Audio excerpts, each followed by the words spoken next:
Welcome to shorthand dictation. Dictation 5 second बाद शुरू होगी। Ready start. सभापति जी बैंकों के माध्यम से बीमार मिलों को कारगर बनाने के लिए पैसे दिए जाते हैं। विराम। मैं जानना चाहता हूँ कि हिंदुस्तान में बैंकों के माध्यम से बीमार मिलों को कितना पैसा दिया गया है। सरकारी बैंकों का पैसा आज जिस प्रकार से पूंजीपति लूट रहे हैं, इसके पीछे 3 शक्तियाँ हैं। विराम।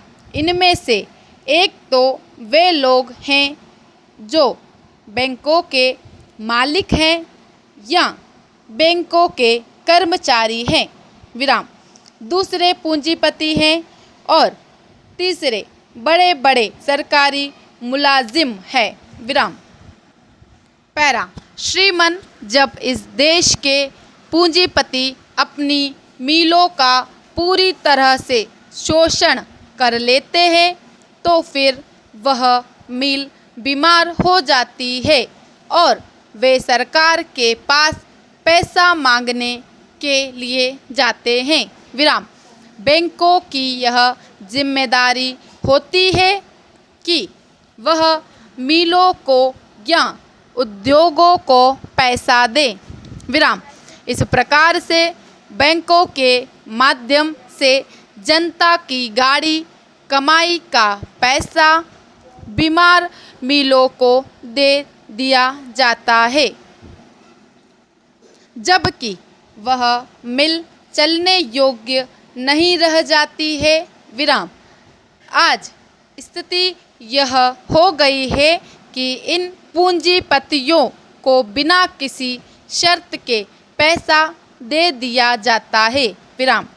पूंजीपति अपने कर्मचारियों के माध्यम से इस पैसे को इधर उधर कर देते हैं। विराम। उसके बाद फिर सरकार के पास पैसा मांगने के लिए चले जाते हैं। विराम। इसके प्रमाण के रूप में मैं आपको कई मिलों के उदाहरण दे सकता हूँ। विराम। वहाँ के लोगों ने भी सरकार को इसकी जानकारी दी और आग्रह किया कि इन मिलों को ऋण न दिया जाए। विराम। लेकिन फिर भी बैंकों द्वारा उनको ऋण दिया गया और उसके 1 साल के बाद फिर वे मिलें बंद हो गई। विराम। इसलिए मैं सरकार से आग्रह करता हूँ कि सरकार ऐसी मिलों को अपने हाथ में न ले जिनके चलने की कोई संभावना नहीं है। विराम।